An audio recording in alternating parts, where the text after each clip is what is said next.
नमस्कार, मैं पायल शुक्ला, आप सभी का स्वागत है इन 24 न्यूज में। आइए एक नजर डालते हैं देश और दुनिया के तमाम बड़ी खबरों पर। नीट पेपर लीक केस को लेकर विधानसभा में महाराष्ट्र के डिप्टी सीएम देवेंद्र फडणवीस ने दिया बड़ा बयान। कहा, राज्य में पेपर लीक को लेकर लागू किया जाएगा कानून। डिप्टी सीएम ने जानकारी देते हुए बताया, बिना घोटाले के की गई है 77,000 नियुक्तियां।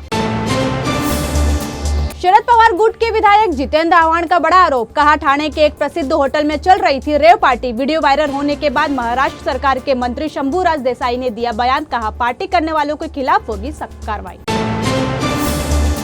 मुंबई से सटे ठाणे के जंगलों में बने अवैध होटल पर महानगर पालिका की कार्रवाई। अवैध होटल के खिलाफ आदिवासी समाज ने किया था आंदोलन। नवी मुंबई में भी 5 से 7 बारों पर चला प्रशासन का बुलडोजर।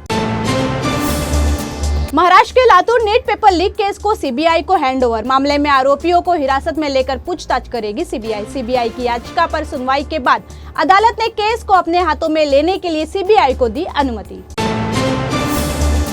लोनावला के भूशी डैम में बहे एक ही परिवार के 5 सदस्यों में से 4 लोगों के शव हुए बरामद। अचानक से आए तेज बहाव में फंस गई थी एक महिला और उसके 4 बच्चे। 5 लोगों को बचाया गया था सुरक्षित। एक लापता की तलाश अब भी जारी। मुंबई, कोकण और विदर्भ समेत महाराष्ट्र के कई जिलों में भारी बारिश का अनुमान। पुणे, रत्नागिरी, सिंधुदुर्ग, रायगढ़ और सातारा समेत कई जिलों में बारिश का ऑरेंज अलर्ट। जुलाई के पहले हफ्ते में मूसलाधार बारिश होने का जताया जा रहा है अनुमान। नीट पेपर लीक को लेकर जारी है सड़क से संसद तक संग्राम। महाराष्ट्र विधानसभा की सीढ़ियों पर विपक्षी विधायकों ने किया विरोध प्रदर्शन। सरकार से की पेपर लीक को लेकर सख्त कानून बनाने की मांग। महाराष्ट्र के रत्नागिरी जिले से आया हैरान कर देने वाला मामला। यहां भारी बारिश के बाद सड़कों पर घूमता नजर आया मगरमच्छ का वीडियो सोशल मीडिया पे वायरल। वाहन चालकों में मचा अफरा तफरी। महाराष्ट्र सरकार के मुख्यमंत्री मेरी लाडली बहन योजना के तहत आवेदन 1 जुलाई यानी सोमवार से हुए शुरू। इस योजना के लिए पात्र महिलाएं 15 जुलाई तक कर सकती हैं आवेदन। इस योजना के तहत 21 से 60 साल तक की महिलाओं को हर महीने मिलेंगे 1500 रुपए। झील में बिजली पैदा करने जा रहा है इंडियन रेलवे। मध्य रेलवे ने इगतपुरी में भारतीय रेल का पहला फ्लोटिंग सोलर प्लांट लगाने की बनाई योजना। इस प्लांट से करीब 10 मेगावाट अक्षय ऊर्जा बिजली को हो सकेगा उत्पादन। दरअसल मध्य रेलवे के अधिकार क्षेत्र में है इगतपुरी की झील, जिसकी 1606 मिलियन लीटर पानी की है क्षमता। आर्थिक राजधानी मुंबई में जून महीने में हुई अच्छी बारिश, जिसके चलते जून की बारिश का कोटा हुआ पूरा। लेकिन ठाणे, वसई, विरार और पनवेल समेत पूरे मेट्रोपॉलिटन रीजन में नहीं हुआ बारिश का कोटा पूरा। उपनगर में औसत से लगभग 150 mm कम हुई बारिश। रक्त की बीमारी से ग्रसित बच्चों का बोन मैरो ट्रांसप्लांट कराने वाले जरूरतमंद और गरीब बच्चों के लिए जीवनदायी बना बीएमसी का बोन मैरो ट्रांसप्लांट केंद्र। यहाँ cancer, thalassemia, bone marrow transplant जैसी बीमारियों से जूझ रहे और गरीब बच्चों की हो रही मदद फ्री में किया जा रहा है बोन मैरो ट्रांसप्लांट। अब तक 360 बच्चों की बचाई गई है जान। मुंबई महानगर प्रदेश विकास प्राधिकरण यानी MMRDA ने मुख्यमंत्री एकनाथ शिंदे के गृह जिले ठाणे वाले 6 प्रोजेक्ट के टेंडर किए रद्द। लोकसभा चुनाव से ठीक पहले MMRDA ने Thane coastal road, eastern freeway का ठाणे तक विस्तार, ठाणे भिवंडी खाड़ी पर 3 ब्रिज, राष्ट्रीय महामार्ग से कटाई नाका तक उन्नत सड़क जैसे महत्वपूर्ण प्रोजेक्ट्स के लिए निकाले थे टेंडर। लोकसभा और शिक्षक विधायक चुनाव के चलते लागू आचार संहिता हटते ही प्रोजेक्ट्स के टेंडर अलॉट होने की थी उम्मीद, लेकिन आचार संहिता हटते ही टेंडर रद्द कर MMRDA ने सबको चौंकाया।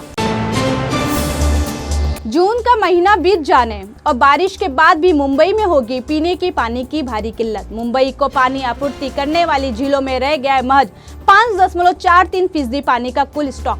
मुंबई में पिछले कुछ दिनों से रुक कर हो रही बारिश, लेकिन झील क्षेत्रों में कम बारिश की वजह से झीलों के जलस्तर में नहीं हुई बढ़ोतरी।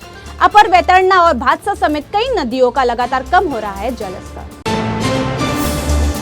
पुणे के पिंपरी चिंचवड से आया भूसी डैम जैसा हादसा। झरने में एक युवक ने लगाई छलांग और देखते ही देखते निगल गई उफनती लहरें। पानी के तेज बहाव में बहे युवक की हुई मौत। स्वप्निल धावड़े के तौर पर हुई मृतक की पहचान। अंग्रेजों के जमाने से चल रहे 3 मुख्य आपराधिक कानूनों की जगह अब नए कानून देश भर में आज से हुए लागू। 3 नए कानूनों को पिछले साल दिसंबर में संसद में किया गया था पारित। नए कानून भारतीय न्याय संहिता, भारतीय नागरिक सुरक्षा संहिता और भारतीय साक्ष्य अधिनियम संहिता आज से होंगे लागू। देश में आज से लागू हुए 3 नए कानून को लेकर महाराष्ट्र के डिप्टी सीएम देवेंद्र फडणवीस का आया बयान। कहा, सदियों पुराने अंग्रेजों के कानून को देश ने नकारा। नए अधिनियम के तहत दिल्ली में दर्ज हुई पहली FIR।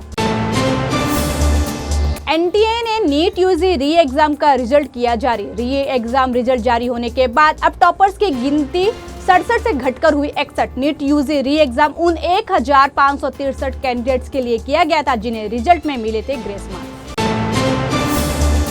उत्तर प्रदेश सरकार ने 22 जुलाई से शुरू होने वाले श्रावण मास के दौरान कांवड़ यात्रा की तैयारियों को लेकर दिए सख्त निर्देश। सभी कमिश्नर, डीएम, एसपी, अधिशासी अधिकारी और नगर आयुक्त को जारी किया गया निर्देश। कांवड़ यात्रा के रूट पर सुरक्षा के विशेष प्रबंध करने के लिए पुलिस ने शुरू की तैयारियां। पश्चिम बंगाल में 4 दिन से दूसरी बार महिला से मारपीट और बदसलूकी की घटना सामने आई है। रविवार को उत्तरी दिनाजपुर जिले के चोपड़ा इलाके का एक वीडियो सोशल मीडिया पर हुआ था वायरल, जिसमें एक व्यक्ति महिला और पुरुष को सड़क पर छड़ी से पीटते हुए आया था नजर। हालांकि पुलिस ने आरोपी को कर लिया है गिरफ्तार।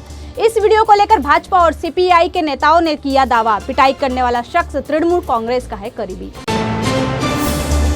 सोमवार को संसद के दोनों सदनों में देखने को मिला जबरदस्त हंगामा। कांग्रेस अध्यक्ष मल्लिकार्जुन खड़गे का संघ पर बड़ा हमला। कहा, दशकों से नेहरू के चरित्र के हनन में जुटा है संघ। आज यदि अटल बिहारी वाजपेयी होते तो नहीं आती इस तरह की जहरीली बातें। कांग्रेस अध्यक्ष का सरकार पर भी हमला। शिक्षण संस्थानों पर बीजेपी और संघ के लोगों ने कर लिया है कब्जा। लोकसभा में हंगामा के बीच कांग्रेस सांसद राहुल गांधी ने लहराई भगवान शंकर की तस्वीर। कहा, त्रिशूल का मतलब है अहिंसा, अभय मुद्रा में है कांग्रेस। राहुल गांधी ने कहा, मुझ पर किए गए फर्जी मुकदमे और ईडी ने की पूछताछ। इसके अलावा इंडिया ब्लॉक के नेताओं को जेल में रखने की हो रही कोशिश। भगवान शंकर को अपनी प्रेरणा बताते हुए राहुल गांधी ने कहा, उनसे विपरीत परिस्थितियों में संघर्ष की मिलती है प्रेरणा। कांग्रेस नेता राहुल गांधी के बयान पर लोकसभा में मचा हंगामा। दरअसल कांग्रेस नेता ने कहा था कि खुद को हिंदू कहने वाले करते हैं हिंसा।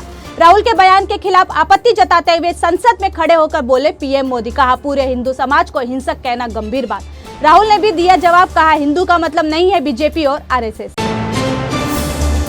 लोकसभा के नेता प्रतिपक्ष राहुल गांधी के बयान पर अमित शाह का पलटवार। कहा, राहुल गांधी ने हिंदुओं को कहा हिंसक। उन्हें हिंदू वाले बयान पर माफी मांगनी चाहिए।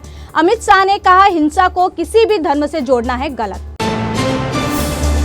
मध्य प्रदेश के अलीराजपुर से आया दिल्ली के बुराड़ी जैसा सनसनीखेज मामला। यहाँ फंदे से लटके मिले एक ही परिवार के 5 सदस्य। संयोगवश आज ही की तारीख के दिन दिल्ली से सामने आया था ऐसा मामले की जांच में जुटी पुलिस। देश और दुनिया के तमाम बड़ी खबरों के लिए इन 24 न्यूज को सब्सक्राइब करना ना भूले। धन्यवाद।